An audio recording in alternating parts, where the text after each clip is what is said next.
आज की वीडियो में हम बात करेंगे how to make a resume for freshers, वो भी स्टेप बाय स्टेप। इस वीडियो के एंड में मैं एक लिंक शेयर करूंगा जिसकी हेल्प से आप इस फॉर्मेट को डायरेक्टली डाउनलोड कर सकते हो और अपने प्रोफाइल के हिसाब से उसको अपडेट कर सकते हो। तो चलिए वीडियो को डायरेक्टली स्टार्ट करते हैं। तो सबसे पहले आप ऊपर जो आपको नेविगेशन बार दिख रहे हैं उसमें आप जाइए लेआउट में, और लेआउट में जाने के बाद आपको मार्जिन दिख रहा होगा, आप उसमें जाइए।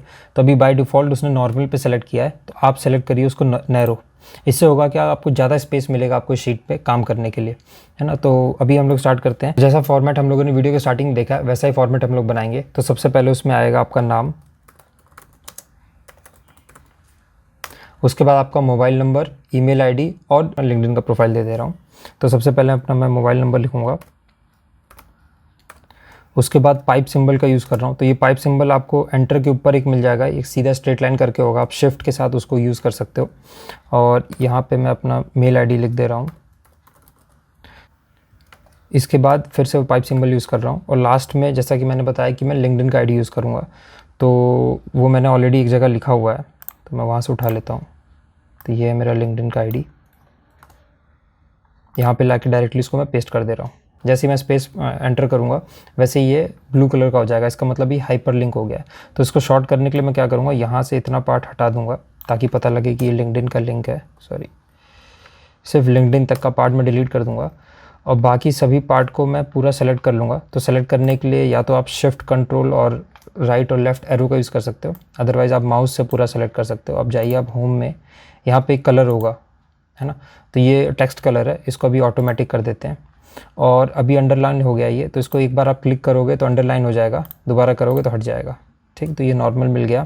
सिमिलरली ईमेल आईडी के साथ भी वैसा ही करना है। आप पहले यहाँ पे इसका कलर चेंज करिए, एक बार अंडरलाइन क्लिक करिए और दोबारा क्लिक करिए तो वो अंडरलाइन हट जाएगा।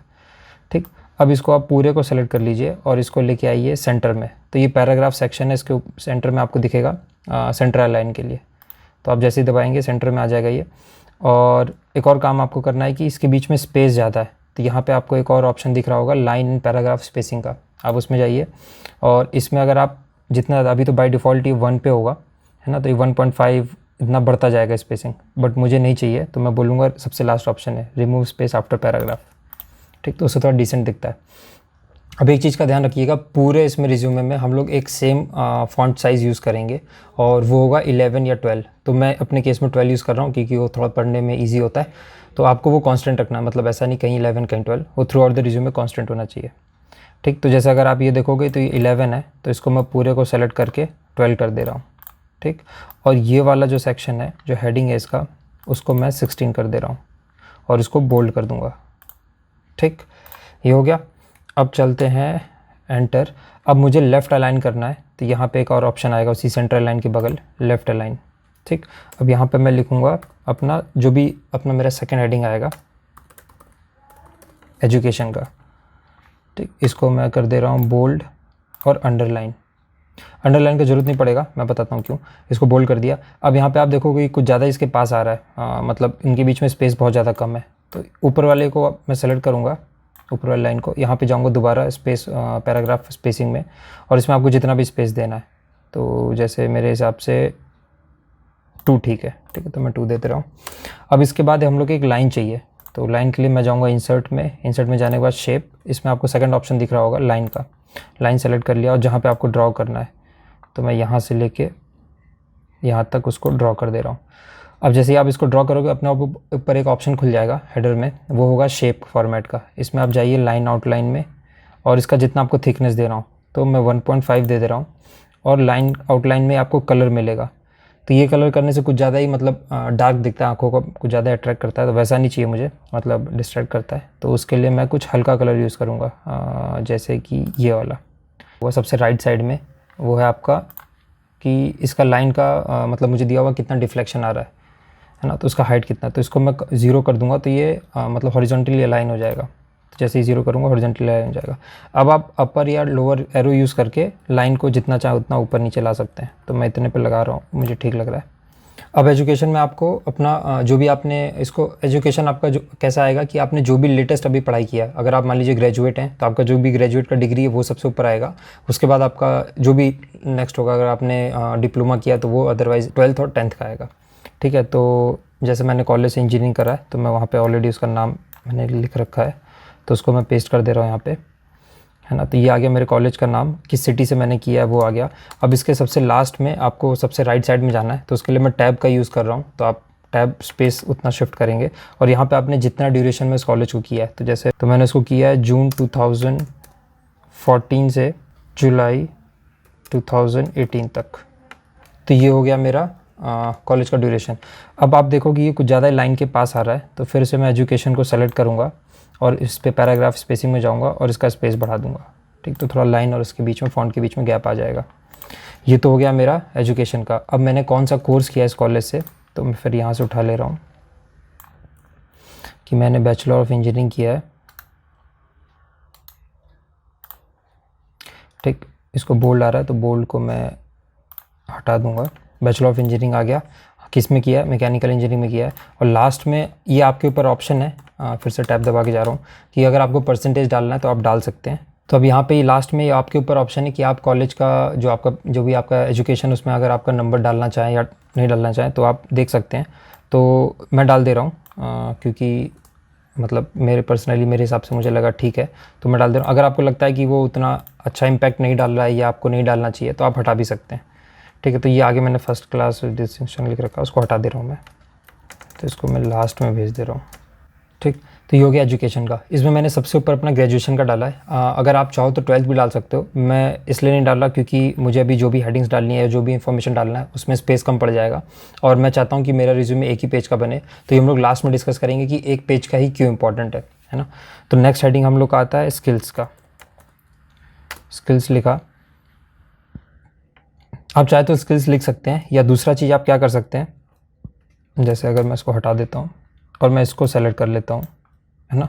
तो लाइन और ये एजुकेशन एक साथ सेलेक्ट हो रहा है, उसको कॉपी करके यहाँ पे पेस्ट कर देता हूँ। तो उससे होगा क्या कि लाइन मुझे दोबारा बनाने की ज़रूरत नहीं है, वो मिल जाएगा।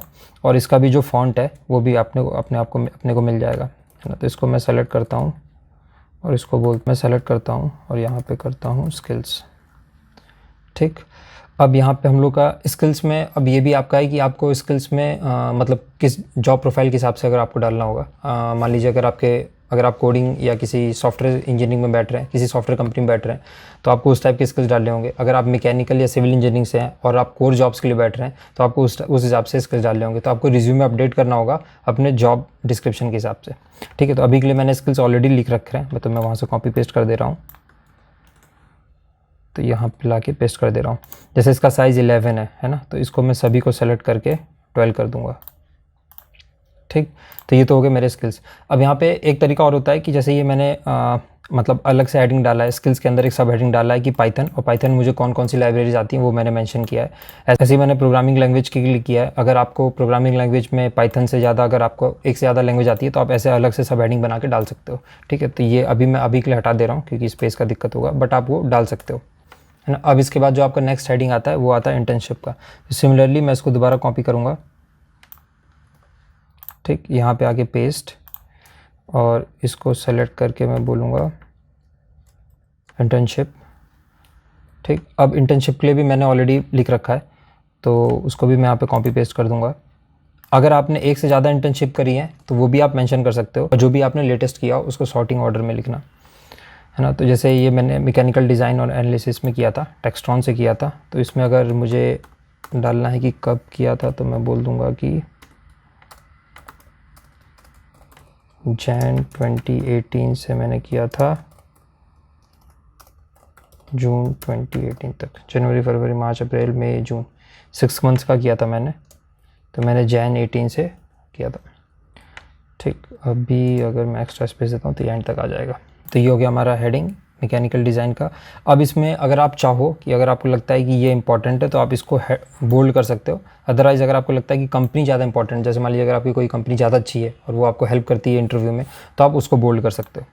ठीक है, और एक और चीज़, ये 2 पॉइंट है मेरे, तो इनको मैं क्या करूँगा, इनको मैं बुलेट पॉइंट्स में लिख दूँगा। तो यहाँ पर आपको ऑप्शन दिखेगा पैराग्राफ सेक्शन में बुलेट्स, तो ये बुलेट पॉइंट्स में मेरे आ जाएंगे। ठीक, अब बुलेट पॉइंट से मुझे क्या प्रॉब्लम है कि ये कुछ ज़्यादा राइट साइड शिफ्ट हो गया, तो मैं इसको क्लिक करूँगा और इसको ड्रैग करके ले आऊँगा इधर। ठीक, तो ये क्या होगा कि एक के नीचे एक आएगा, तो थोड़ा देखने में ठीक लगता है। अब हम लोग चलते हैं अपना नेक्स्ट हेडिंग की तरफ। तो मेरे पास एक ही इंटर्नशिप है तो अभी के लिए मैं एक ही डाल रहा हूँ। अगर आपने एक से ज़्यादा करी है तो आप इसके नीचे ऐड कर सकते हो, है ना। तो आपको कुछ नहीं करना होगा। अगर और ऐड करना है तो इसको आप पूरा कॉपी करो यहाँ पे आओ, पेस्ट कर दो, ठीक। और फिर आपका जो भी है यहाँ पे अपना नाम, प्रोफाइल, जो भी आपका कंपनी और जो भी टाइम है वो चेंज कर सकते हो, जो आपने किया है वो भी चेंज कर सकते हो। अब जो हमारा नेक्स्ट हेडिंग आता है वो है प्रोजेक्ट्स का। अब इसमें कुछ लोग पूछते हैं कि इंटर्नशिप को ऊपर रखें या प्रोजेक्ट को, तो वो मेरे हिसाब से इंटर्नशिप को ऊपर रखना चाहिए, क्योंकि वो आपका एक तरह का वर्क एक्स टाइप का होता है। आपके पास कुछ एक्सपीरियंस है जो कि आपने इंडस्ट्री में सीखा है। तो अभी नेक्स्ट हेडिंग बनाते हैं प्रोजेक्ट्स का। तो प्रोजेक्ट में भी आप मिनिमम 2 या 3 प्रोजेक्ट दिखा सकते हो, और उसमें भी आप ट्राई करिएगा जो भी आपका रेलेवेंट प्रोजेक्ट हो उस प्रोफाइल, मतलब जो भी आप जॉब्स के लिए अप्लाई कर रहे हैं उसी को रखिएगा। अभी के लिए मैंने ऑलरेडी कुछ प्रोजेक्ट्स लिख रखे हैं, तो उसको मैं कॉपी पेस्ट कर दूंगा। तो अभी मैं 3 प्रोजेक्ट्स यहाँ पे मेंशन कर रहा हूँ। तो उसमें से जो सबसे लास्ट में मैंने कॉलेज में किया था उसको सबसे ऊपर रख रहा हूँ, और उसके बाद जो भी आपने मतलब जितने पुराने प्रोजेक्ट हो जाएंगे वो नीचे आते जाएंगे सीक्वेंस में। तो जैसे सेंटीमेंटल एनालिसिस किया था प्रोडक्ट रेटिंग के बेसिस पर, तो उसका मैं टाइम दे दे रहा हूँ कि कब किया था हम लोगों ने, जैन 2018 में। अब ऐसे ही मैं बाकी का भी दे दूँगा। ये हो गए 3 प्रोजेक्ट्स, ठीक है। अब इनके बीच में जो एक्स्ट्रा स्पेस है उसको मैं हटा दे रहा हूँ, और यहाँ पे भी। तो जैसे ये 2 पॉइंट्स हैं, मतलब ये तो सिंगल पॉइंट है तो इसमें तो कोई प्रॉब्लम नहीं है। बट अगर हम लोग इसको देखते हैं क्रेडिट कार्ड फ्रॉड डिटेक्शन में, तो इसमें 2 पॉइंट्स हैं, तो इसको मैं बुलेट पॉइंट बना दूंगा, ठीक। यहाँ पे जाएंगे सेम बुलेट में, पैराग्राफ सेक्शन में बुलेट, और उसके बाद सेम इसको सेलेक्ट करूँगा और इसको ड्रैग करके ले आऊँगा राइट साइड में, ताकि ये एक के नीचे एक अलाइन हो जाए। अब आता है हमारे लोग का थर्ड हेडिंग। इसको एक काम कर सकते हो आप, इसको बोल्ड कर सकते हो, ताकि हम लोग को पता लगे कि हेडिंग स्टार्ट हो रहा है, और इसको भी बोल्ड कर सकते हैं। यहाँ पे भी 2 पॉइंट है, तो सेम एक ऑप्शन तो आता है कि मैं इसको यहाँ पे जाके बुलेट पॉइंट लगाऊं। दूसरा ऑप्शन क्या आता है कि इन दोनों को सेलेक्ट करूँ मैं, इन दोनों को। यहाँ पे एक ऑप्शन है फॉर्मेट पेंटर का, ये आपका क्लिपबोर्ड के ऊपर आएगा।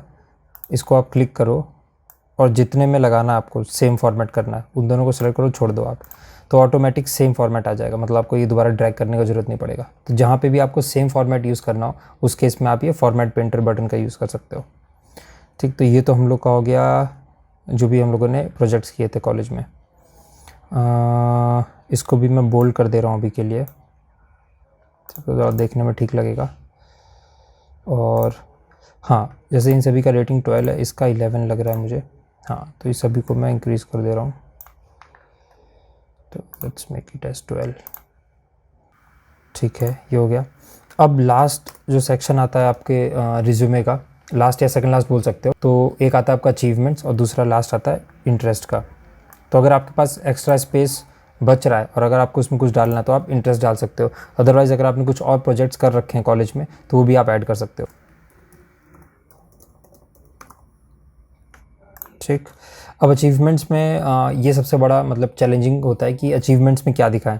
तो अचीवमेंट्स में मतलब इसमें सिर्फ एकेडमिक के रिलेटेड नहीं होता, इसके अलावा भी अगर आपने कुछ किया हुआ, जैसे को करिकुलर में कुछ किया, मान लीजिए अगर आप सिंगिंग में अच्छे हैं, डांसिंग में अच्छे हैं, मतलब आप स्टेट लेवल या डिस्ट्रिक्ट लेवल पे, या आपने इंट्रा कॉलेज लेवल में कुछ किया है, या आपने कुछ कॉलेज के किसी चीज़ में आप हेड थे, या किसी इवेंट को आपने ऑर्गेनाइज़ किया है, तो वो सब पॉइंट भी आप इसमें मेंशन कर सकते हो। जैसे मान लीजिए अगर आपने कोई कॉलेज का इवेंट होस्ट किया है, ऑर्गेनाइज्ड कॉलेज फेस्ट, ठीक। और उसके बाद अगर आपने कोई हैकाथॉन या कोई कोडिंग कंपटीशन कुछ किया है ना, तो आप उसको लिख सकते हो कोडिंग कंपटीशन में अगर आपने कुछ अचीव किया या आपने क्वालिफाई किया है तो उसको आप लिख सकते हो। अगर आपने किसी कंपटीशन या किसी एग्ज़ाम में अगर आपने है ना कोई अच्छा स्कोर किया है, एग्ज़ाम या कंपटीशन में कोई स्कोर आपने अच्छा किया है तो उसका आप स्कोर मेंशन कर सकते हो। और इसके अलावा अगर आपने कुछ कहीं से कोई अच्छा कोर्स किया है और उसके आपके पास कोई एक्सपीरियंस है, या उसमें आपको कुछ जैसे आपने कोई कोर्स किया उसमें आपको कुछ एक्स्ट्राऑर्डिनरी कुछ मिला कि you were best of among 100 students, you were in top 10, ऐसा करके कुछ, तो वो भी आप मेंशन कर सकते हो। मतलब अगर आपने कोई स्पोर्ट्स खेला है, वो आपका स्टेट लेवल हो या डिस्ट्रिक्ट लेवल हो, है ना, वैसा कुछ भी हो तो वो भी आप मेंशन कर सकते हो, ठीक। तो ये तो हो गया आपके अचीवमेंट्स। अगर इसके बाद आपको लगता है कि आपके पास एक्स्ट्रा स्पेस बच रहा है ना, हाँ, मतलब ये सब कुछ करने के बाद, तो उस केस में आप एक लास्ट हेडिंग बना सकते हो, वो होगा आपका इंटरेस्ट का। तो वो होगा आपका इंटरेस्ट का। तो इंटरेस्ट मतलब आपका हॉबीज़ हो गया, या इसके अलावा भी आप क्या करते हैं अपने पर्सनल टाइम में, तो वो सब आप बता सकते हैं। फ़ोटोग्राफ़ी में इंटरेस्ट था मेरा, मतलब फ़ोटोग्राफ़ी में और एडिटिंग में, है ना। और ऐसे ही वीडियो एडिटिंग में मेरा इंटरेस्ट था।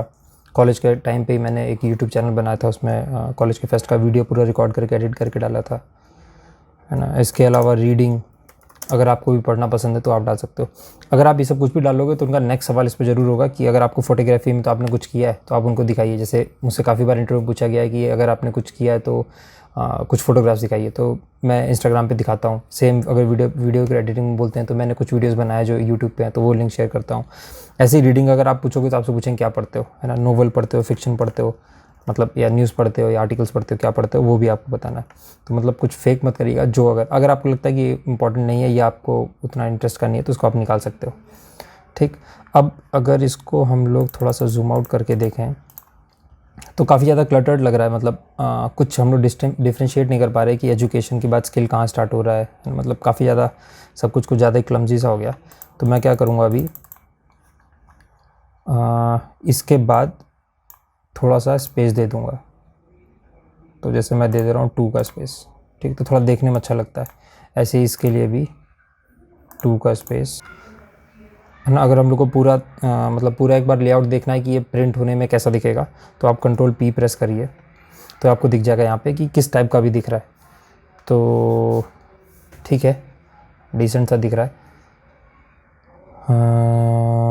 जैसे यहाँ पे भी अगर आप बुलेट पॉइंट ऐड कर देते हैं तो सेंटीमेंटल एनालिसिस में, तो वो थोड़ा सा मतलब सिमिलर बन जाएगा बाकी दो प्रोजेक्ट के हिसाब से, है ना। तो यहाँ पे भी मैं काम करता हूँ एक। इसको क्या दिक्कत है भाई, स्पेलिंग खेल रहा है, ठीक है।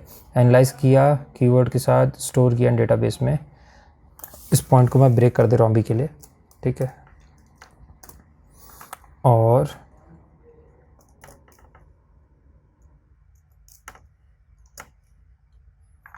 इन दोनों पॉइंट को मैं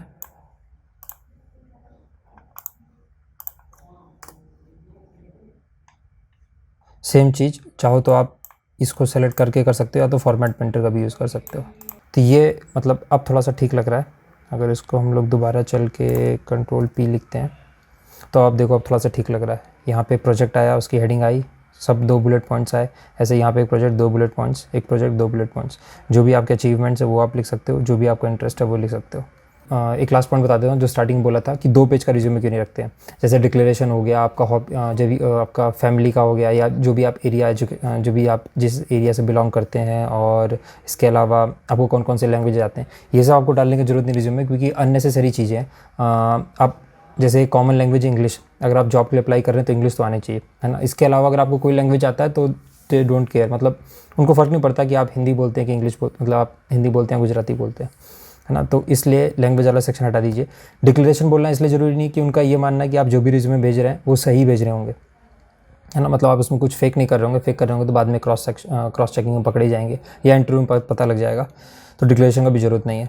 और 2 पेज का रिज्यूमे होने से सबसे बड़ा दिक्कत क्या होता है कि मतलब किसी के पास इतना टाइम नहीं होता कि बैठ के वो स्क्रॉल करके दूसरे पेज पे जाए, है ना। आपके पास जो भी इंपॉर्टेंट चीज़ है आप टू द पॉइंट दिखाइए रिज्यूमे में, और उसको एक पेज का रखिए। पढ़ने में भी ईजी होता है, शेयर करने में भी ईजी होता है। और इस रिज्यूमे का लिंक मैं डिस्क्रिप्शन में डाल दे रहा हूँ, तो आप इस फॉर्मेट को सेम टू सेम फॉर्मेट को आप यूज़ कर सकते हो, और अपने जॉब प्रोफाइल के हिसाब से या जिस कंपनी में आपको अप्लाई करना है उसके हिसाब से आप इसको चेंज कर सकते हो। अब सबसे लास्ट स्टेप आता है इस रिज्यूमे को कंप्लीट करने के लिए कि आपने जो भी लिखा है, अगर वो फॉर्मेट सही है, आपका जो भी कंटेंट डालना चाहते हैं वो सही है, स्पेलिंग और ग्रामर सही है कि नहीं। अगर आप किसी रिक्रूटर के सामने अपने रिज्यूमे भेजते हैं, उसमें अगर स्पेलिंग एरर या ग्रामेटिकल एरर आता है, जो कि मेजर ग्रामेटिकल एरर है, तो बहुत ही ख़राब इंप्रेशन डालता है। तो उसके लिए आप क्या करिए, आप रिव्यू सेक्शन में जाइए, हेडर में, वहाँ पर आपको सबसे लेफ्ट कॉर्नर में एक आइकन होगा या एक टूल होगा, वो है स्पेलिंग एंड ग्रामर। उस पर आप क्लिक करिए और इसमें आपको जहाँ जहाँ स्पेलिंग या ग्रामेटिकल एरर है वो आपको शो कर देगा। तो आई होप आपको इस वीडियो से कुछ सीखने को मिला हो। मिलते हैं आपसे नेक्स्ट वीडियो में, तब तक के लिए बाय बाय।